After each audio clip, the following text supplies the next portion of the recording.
Chai Cup Love. Sa maliit na bayan ng Gokarnaper na matatagpuan sa pagitan ng maulap na burol at mataong mga pamilihan, mayroong isang hamak na stall ng tsaa na tinatawag na Maasti Chai Corner. Ito ay walang espesyal, isang kahoy na bangko lamang, isang tumutulo na bubong. At isang lumang radyo na nagpapatugtog ng mga lumang kanade na kanta.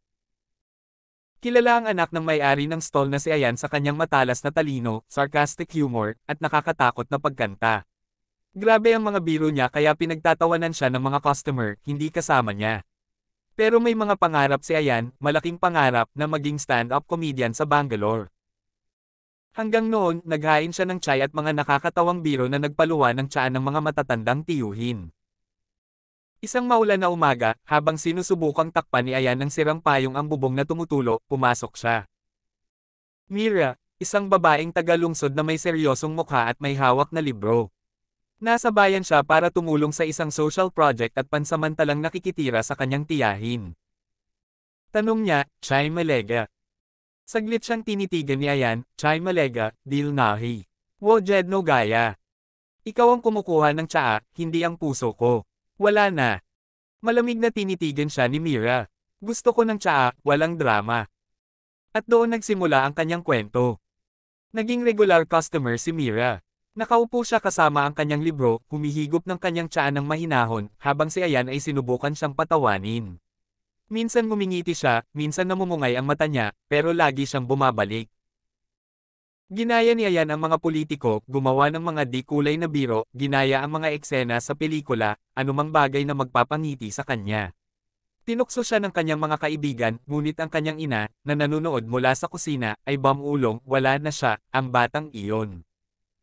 Sa wakas, isang araw, nagtanong si Mira, bakit ang biro? Nagkibit balikat siya, kasi kung hindi ko tinatawanan ang buhay, baka sigawan ako nito. Noon unang napagtanto ni Mira ang isang mas malalim sa likod ng kanyang mga biro, ang sakit. Hindi nagtagal, lumago ang kanilang relasyon. Sabay silang namamasyal pagkatapos ng trabaho. Tinulungan siya ni Mira na mag-set up ng Instagram page kung saan niya may post ang kanyang mga biro. Naging sikat ang kanilang mga video. Nag-viral pa ang isa kung saan nagbiro siya. Ang buhay pag-ibig ko ay parang tibag, isang ibinabad at itinapon. Nagtawanan ang mga tao. Hindi natawa si Mira. Alam niyang may katotohanan ang biro. Sa paglipas ng panahon, nanlambot siya. At isang gabi, sa ilalim ng parehong tumutulo na bubong, bamulong siya. I think I'm starting to like your terrible jokes. Sagot ni Ayan, and I'm starting to like your serious face. Nagtawanan sila. Umulan. Naghalikan sila. Ngunit bawat kwento ay may hindi inaasahang twist. Dumating sa bayan ang ama ni Mira, isang mayamang negosyante. Hindi siya pumayag, si Ayan ay isang tiyay wala lang na may pangarap. Pinilit niya si Mira na pumunta sa Bangalore, katahimikan. Sinubukan ni Ayan na tumawag, magsulat, katahimikan. Paikot-ikot niyang sinabi. Tumigil siya sa pagbibiro. Ilang araw nang sarado ang tindahan. Then one day, may dumating na letter. Mula kay Mira. I'm sorry, Ayan. Hindi man lang ako nakapag-poem. Inayos nila ang kasal ko sa iba. Lumaban ako, pero pagod na ako. Siguro sa ibang buhay, mas kakaunti ang kadena. Tinupi ni Ayan ang sulat at tumawa. Isang tuyo, mapait na tawa. Tapos umiyak siya. Lumipas ang mga buwan. Nadurog ang puso, nagpasya si Ayan na umalis sa Gokarnaper.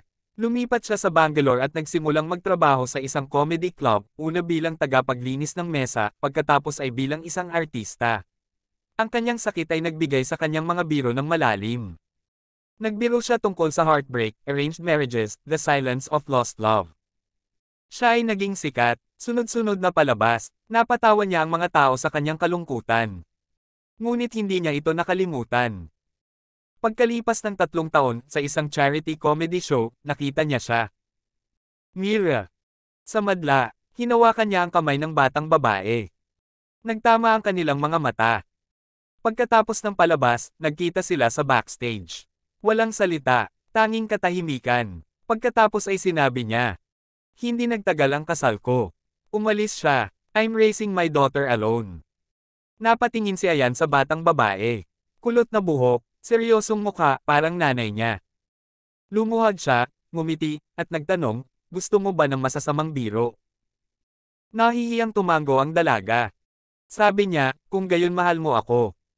Napangiti si Mira sa kanyang mga luha. Habang unti-unting bumubuti ang mga bagay, naglaro ang kapalaran sa kanya. Nadiagnose si Ayan na may bihirang sakit sa puso. Sobrang stress, sobrang daming walang tulog. 1 taon na lang ang natitira sa kanya, baka kulang pa. Hindi niya sinabi kay Mira. Sa halip, tumawa siya ng malakas, gumanap ng higit pa, at nagmamahal ng husto. Hanggang isang araw, bumagsak siya sa stage habang may performance. Nagtawanan ng mga manunood at naisip na bahagi ito ng palabas. Ngunit ito ay hindi. Iniwan niya yan kay Mira at sa kanyang anak ang isang notebook na puno ng mga biro, kwento, at liham. Inilathala ito ni Mira. Naging bestseller ito, Chekhov Loved the Joke That Wasn't One. Binasa ito ng mga tao sa buong bansa, tumawa, umiyak, at naalala ang lalaking itinago ang kanyang sakit sa likod ng mga punchline.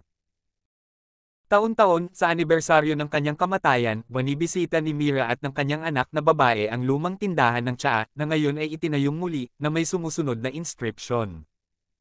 Mainit na tawa, pinahihintulutan ng mga luha. Ang katapusan.